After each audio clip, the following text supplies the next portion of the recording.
Hello दोस्तों, स्वागत है आज के मेरे इस वीडियो में। आज हम देखने वाले हैं वार्षिक परीक्षा 2023 का। ये हिंदी का पेपर है, सामान्य हिंदी कक्षा 11, और ये पूर्णांक 90 था इसका, और समय इसका 3 घंटे था। और यहाँ पर आज ही ये पेपर हुआ है, मैं आपको दिखा दे रहा हूँ। ये आपका अगर बाद में पेपर होगा तो इससे आपको आसानी होने वाली है, क्योंकि मैं भी ऐसे ही कई सारे मॉडल्स पेपर देखकर गया था और मेरा अधिकतर सही ज़्यादा हो गया।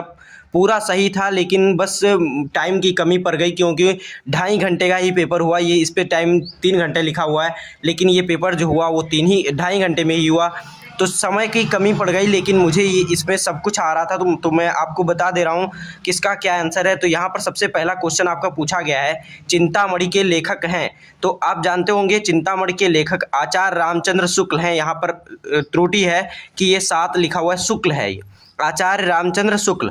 तो चिंतामणि के लेखक कौन है? आचार्य रामचंद्र शुक्ल। फिर सरस्वती पत्रिका के संपादक हैं, तो सरस्वती पत्रिका का जो संपादक हैं वो है महावीर प्रसाद द्विवेदी। ये इसका भी दूसरा वाला ऑप्शन सही हो जाता है। फिर आपका गा है, हिंदी की प्रथम कहानी किसे माना जाता है? तो हिंदी की जो प्रथम कहानी है वो इंदुमती को माना जाता है, इंदुमती को। फिर ध्रुव स्वामिनी नाटक के लेखक हैं, तो ध्रुव स्वामिनी नाटक के लेखक जयशंकर प्रसाद हैं। फिर तार सप्तक के संपादक हैं, तार सप्तक जो है आपका उसके संपादक अज्ञेय हैं। और यहाँ पर पृथ्वीराज रासो महाकाव्य किसने लिखा है? तो पृथ्वीराज रासो जो महाकाव्य है उसको चंद बरदाई ने लिखा है, चंद बरदाई ने। फिर आपका हिंदी खड़ी बोली का प्रथम महाकाव्य कौन सा है? तो हिंदी खड़ी बोली का प्रथम महाकाव्य ये पृथ्वीराज रासो को माना जाता है।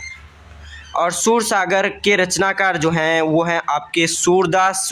सूरसागर के रचनाकार कौन है? सूरदास। यहाँ पर फिर आपका हो जाता है, हिंदी साहित्य के इतिहास में किस काल को स्वर्ण युग कहा जाता है? तो हिंदी साहित्य के इतिहास में आपका जो भक्ति काल है उसको स्वर्ण युग कहा जाता है। और निम्नलिखित में से छायावादी युग के कवि हैं, तो छायावादी युग के कवि जयशंकर प्रसाद जी हैं। अब हम देखेंगे इसके जो आपका अलग दूसरे क्वेश्चन है वो देखेंगे। चलो ठीक, तो पहला और दूसरा क्वेश्चन हमने सॉल्व कर लिया है। अब हम करेंगे तीसरा प्रश्न, जो है ये आचरण की सभ्यता से ये गद्य अवतरित है। और यहाँ पर 2 गद्य दिए गए हैं, लेकिन मैंने पहला वाला गद्य सॉल्व किया है, और ये है आचरण की सभ्यता। तो जैसा कि पहला ही लाइन लिखा है आचरण की सभ्यता, तो ये आचरण की सभ्यता नामक पाठ से लिया गया है, और इसके जो लेखक हैं वो हैं आपके सरदार पूर्ण सिंह। और यहाँ पर आपका क्वेश्चन पूछा गया है, उपर्युक्त गद्यांश के पाठ और लेखक का नाम लिखिए। तो पाठ का नाम आचरण की सभ्यता और लेखक का नाम सरदार पूर्ण सिंह हो जाता है। फिर आप रेखांकित अंश की व्याख्या कीजिए। तो नम्रता, दया, प्रेम और उदारता सब सभ्याचरण की भाषा के मौन व्याख्यान है। तो इसका आपको व्याख्या करना था, ये मैंने कर दिया था। और यहाँ पर आपका है ये आचरण कब प्रकट होता है, गद्यांश के आधार पर स्पष्ट कीजिए। तो आपका जो आचरण है वो कब स्पष्ट होता है, इस गद्यांश के माध्यम से आपको स्पष्ट करना है। तो यहाँ पर दिया गया है कई जगह पर निघंट श्वेत पात्रों वाला होता है, यहाँ पर इसी में आपको निकलेगा नम्रता और दया, प्रेम, उदारता। और इसके ऊपर है आपका मृदु वचनों के निष्ठास से आचरण की सभ्यता का मौन रूप खुली हुई है। तो किससे प्रदर्शित होता है? तो मृदु वचन के निष्ठास से, मिठास से होगा, आपको ये निठास नहीं होगा। तो उससे आपका जो ये सद आचरण है उसका आधार स्पष्ट होता है, मतलब वो प्रकट होता है। फिर सभ्याचरण कैसा गुण है? तो सभ्याचरण अच्छा गुण है, और इसमें ये चीज़ें होती हैं, आप बता सकते हैं। फिर निघंट और चिरस्थ शब्द का अर्थ बताना था। तो निघंट यहाँ पर लिखा गया है, तो इसका मतलब होता है ना घटने वाला, और या चिरस्थ मतलब कि चिर स्थायी। यहाँ पर चिरस्थ नहीं, चिर स्थायी माने कि हृदय में बस जाने वाला, चिर स्थायी, चिर में स्थायी हो जाने वाला। फिर आपका ये दूसरा पद्य है, और मतलब गद्य है, तो यहाँ पर इसको मैंने सॉल्व नहीं किया था। अब ये आपका चौथा प्रश्न है, बिन गोपाल बैरन भई कुंजे तब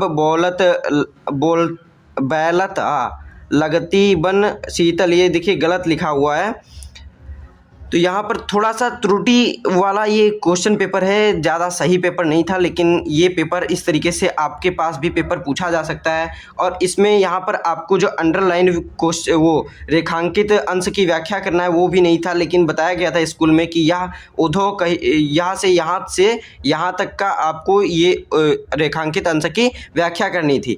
तो ये मैंने कर दिया था। अगर आपको इसका संपूर्ण सॉल्यूशन चाहिए तो आप कमेंट बॉक्स में लिखिएगा और मैं इसका संपूर्ण सॉल्यूशन कॉपी पर लिख करके आपको दिखा दूंगा अगली बार, क्योंकि कल मेरा इंग्लिश का पेपर है तो उसको भी मैं आगे दिखाने वाला हूं। तो इसलिए मेरा चैनल सब्सक्राइब कर लीजिए और आगे के वीडियो आने वाले जो हैं वो आपको जल्द से जल्द मिल जाया करें। तो यहाँ पर आप देखेंगे गोपियों को कृष्ण की अनुपस्थिति में कैसा लगता है, ये सब उसी के प्रश्न हैं। आपका पद्य से जो लिया गया है उसके प्रश्न हैं।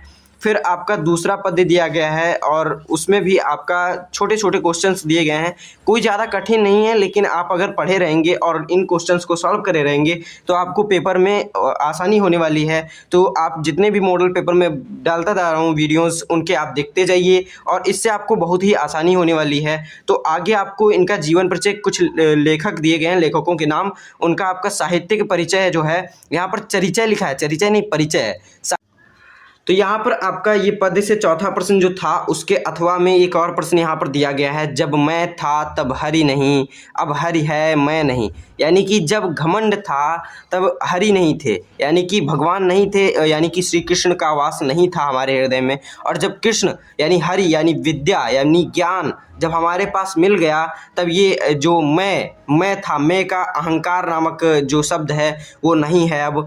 और सब अंधियारा मिट गया जब देखा माँ है, ये गलत थोड़ा सा लिखा है, यहाँ पर कई सारी त्रुटियां हैं। तो इसको देखते हुए आपको इनका बना करके अनुवाद कर देना था, मतलब व्याख्या कर देनी थी। तो ये जब कृष्ण यानी उनका साथ जब मिल जाता है हमको, तब सारा अंधियारा जो होता है वो मिट जाता है। और इसको देख कुछ दिया गया है, इसके बारे में ज़्यादा मैंने भी नहीं पढ़ा है, लेकिन यहाँ पर उपयुक्त पद्यांश का संदर्भ लिखिए, ये सब आप लिख सकते थे। संदर्भ ये आपका कबीर का ये पद है, ये साखी से लिया गया है कबीर के। और यहाँ पर इनके बारे में छोटे छोटे क्वेश्चंस हैं, तो इनको आप आसानी से कर सकते हैं। लेकिन अगर आप कमेंट करेंगे कि आपको ये क्वेश्चन पेपर पूरा सॉल्व चाहिए, तो मैं आपके लिए कॉपी पर सॉल्व करके आपको दिखा दूंगा और आगे की वीडियो में मैं अच्छी तरीके से बता भी दूंगा किस तरीके से होता है हर एक एक शब्द का, और सही जो भी आपके प्रश्न हैं उनको मैं बता दूंगा। तो अगर आपको इसका सॉल्यूशन चाहिए तो आप कमेंट बॉक्स में लिख सकते हैं। और यहाँ पर सभी आगे के होने वाले क्वेश्चंस पेपर जो क्वेश्चन हो मतलब पेपर होने वाले हैं, उनका मैं सभी का वीडियोस आगे आने वाले वीडियोस में डालने वाला हूं। तो यहाँ पर आगे का क्वेश्चन जो दिया गया है, निम्नलिखित लेखकों में से किसी एक लेखक का साहित्यिक परिचय, चरिचय नहीं परिचय देते हुए उनकी कृतियों पर प्रकाश डालिए। तो इसमें भारतेंदु हरिश्चंद्र, महावीर प्रसाद द्विवेदी, सरदार पूर्ण सिंह, डॉक्टर संपूर्णानंद। तो आपके जो इस बार सिलेबस है उसमें चार ही लेखक हैं और चारों का आ गया, यानी कि किसी एक का अगर आप याद कर लेते हैं तो आपका काम हो जाएगा। तो भारतेंदु हरिश्चंद्र का भी याद कर सकते थे और यहाँ पर सरदार पूर्ण सिंह का भी। तो ये इम्पोर्टेंट है, इन्हीं दोनों को अगर आप को याद करना है तो दोनों में से कोई भी एक याद कर लेंगे, आपका काम हो जाएगा। फिर निम्नलिखित कवियों में से किसी एक कवि का साहित्यिक परिचय देना था। तो यहाँ पर आपका ये जो है साहित्यिक परिचय और उनकी कृतियाँ, तो कबीरदास, तुलसीदास और सूरदास बिहारी, इन चारों में से कोई एक कर देना था। तो ये भी चारों बहुत ही आसान है क्योंकि आप 10 में इसको कर चुके हैं, कक्षा 10 में। फिर बलिदान कहानी का जो सारांश है वो आपको लिखना था। तो बलिदान कहानी अगर आपने पढ़ा है तो वहाँ से आप उसका बलिदान कहानी का सारांश भी कर सकते हैं। और ये आपका बहुत ही आसान है, बस 1-2 बार कहानी आप अगर अच्छे से पढ़ लेते हैं तो बहुत ही आसान है। मुझे ये पूरा कहानी एक एक शब्द इसका याद है, लेकिन टाइम आज कम होने के कारण इस प्रश्न को मुझे बहुत ही छोटा करके करना पड़ा। आंसर इसका लिखा हूँ बहुत कम, इसके लिए बहुत मुझे बुरा लगा। और आन का मान ये भी नाटक मुझे अच्छी तरीके से एकदम याद हो गई थी, और लेकिन इसको भी बहुत कम जगह में ही मुझे करना पड़ा क्योंकि लास्ट के 15 मिनट में ये क्वेश्चंस मैंने अटेम्प्ट किए जो एकदम। अब यहाँ पर आपका अगला जो प्रश्न है वो है संस्कृत खंड से। यहाँ पर आपको निम्नलिखित अवतरण का संदर्भ सहित हिंदी में अनुवाद करना था और इसमें ये भारतस्य स्वतंत्रता आंदोलन ये जो है ये आपका प्रयागा नामक चैप्टर से लिया गया है और यहाँ पर इसका पूरा हिंदी अनुवाद करना था। और ये भी बहुत ही आसान है, एक बार बस इसको आप पढ़ लीजिए और इसका एक अनुवाद आप कहीं से भी पढ़ लीजिए, वो बहुत ही आसान है। बस एक बार आप अगर पढ़ लेंगे तो समझ में आ जाने वाली चीज़ें हैं, क्योंकि बहुत अच्छा है। भारतस्य स्वतंत्रता आंदोलन से इदम नगरम प्रधान केंद्रम अस्ति, यानी कि ये जो है नगर, प्रयाग जो नगर है आपका, ये भारत के स्वतंत्रता आंदोलन का प्रधान केंद्र है। श्री मोतीलाल नेहरू, महामना मदन मोहन मालवीय और आज़ाद दो उपनामक, यानी कि आज़ाद उपनाम वाले जो चंद्रशेखर हैं, अन्य 4 स्वतंत्रता मतलब कि अन्य स्वतंत्रता संग्राम सैनिक जो हैं वो यहाँ से ही अपना जो आंदोलन है उनका संचालन किए थे। और ये इस तरीके से इसका हिंदी अनुवाद आप कर देंगे, बहुत संक्षिप्त करिएगा। इसका डायरेक्ट आपको कोई भी व्याख्या नहीं करनी होती है, और डायरेक्ट इसका जो भी आपका संस्कृत में लिखा है उसको डायरेक्ट शुद्ध हिंदी में लिख देना होता है, वही आपका अनुवाद हो जाता है। फिर इसका आपका दूसरा भी दिया गया है, ये हिमालय पाठ से लिया गया है, और इस तरीके से इसका संदर्भ भी लिख सकते हैं, और ये भी संदर्भ इसका लिख सकते हैं। फिर यहाँ पर आपका ये तीसरा ये खा इसी में से श्लोक का दिया गया है, ईशावास्यमिदं सर्वं यत् किंच जगत्याम जगत तेन त्यक्तेन भुंजिथा मा गृधा कस्य स्वेदम धनम। तो ये भी बहुत आसान है। ईश्वर वास्यमिदम, यानी कि यहाँ पर हर जगह ईश्वर सर्वम लिखा है ना, यहाँ पर हर जगह ईश्वर व्याप्त है। यथ किंच जगत्ताम जगत, जगत के हर जगह व्याप्त हैं ईश्वर। और तेन त्यक्तेन भुंजिथा, उसका त्याग पूर्वक आप उपभोग कीजिए और किसी अन्य के धन का लोभ ना कीजिए। अब हम पढ़ते हैं दूसरे तरफ। तो यहाँ पर आपके संस्कृत पद्य से आपका एक और दिया गया है, अथवा में तो सत्येन रक्षते धर्मा विद्या योगेश रक्षते मर्जमा रक्षते रूपम कुलम वर्तेन रक्षते। तो ये आपका अगला है जो सदाचारोपदेशा, उस पाठ से लिया गया है। और इसका भी ये जो संस्कृत का हिंदी अनुवाद है वो भी बहुत आसान है। और फिर आगे आपका क्वेश्चन दिया गया है, निम्नलिखित मुहावरों और लोकोक्तियों में से किसी एक का अर्थ लिखते हुए वाक्य प्रयोग करना था। तो इसमें अंधे की लाठी यानी कि एकमात्र सहारा होना, आँख का तारा यानी कि अत्यंत प्रिय होना। तो यहाँ पर आप इस तरीके से इसका भी लिख सकते थे। फिर निम्नलिखित शब्दों ये देखिए यहाँ पर त्रुटि है, शब्दों का के संधि विच्छेद के सही विकल्प का चयन कीजिए। तो यहाँ पर हिमालय का संधि विच्छेद जो है आपका, ये टिक इसमें गलत लगा है, ये टिक आपका ये ना रह करके हिमाधन आलय रहेगा, हिमाधन आलय। फिर विद्यार्थी का संधि विच्छेद, तो विद्यार्थी का जो संधि विच्छेद है वो विद्याधन अर्थी होता है, विद्यार्थी। फिर भानुदया का संधि विच्छेद जो है भानुधन उदया, ये वाला है। सब में इधर के ही हैं, बहुत आसान है ये सब। और इस तरीके से आप इन सब का टिक लगा सकते हैं। और यहाँ पर ये पेपर में किसी अन्य व्यक्ति को दिखाने के लिए गलत टिक लगाए गए हैं, तो ये आप इन टिकों पर ध्यान मत दीजिए, जो मैं बताया हूँ उन पर ध्यान दीजिए, ये टिक आसान सही हैं। तो करुण अथवा वीर रस की परिभाषा उदाहरण सहित लिखिए। तो करुण और वीर रस की परिभाषा भी बहुत आसान होती है, बस आपको हर एक चीज़ जो है 1 से 2 बार पढ़ लीजिए, क्योंकि आप कक्षा 10 में भी पढ़ चुके हैं। तो इन चीज़ों को हिंदी में आपको ज़्यादा कुछ पढ़ने की ज़रूरत नहीं होती है, और आसानी से ये सब चीज़ें याद हो जाती हैं। उपमा और उत्प्रेक्षा अलंकार, यहाँ देखिए प्रेक्षा गलत लिखा है, उत्प्रेक्षा अलंकार का लक्षण उदाहरण सहित चौपाई लिखना था। और चौपाई फिर है सोरठा है, सोठा लिखा है यहाँ पर, सोरठा है, सोरठा छंद का लक्षण उदाहरण सहित लिखना था।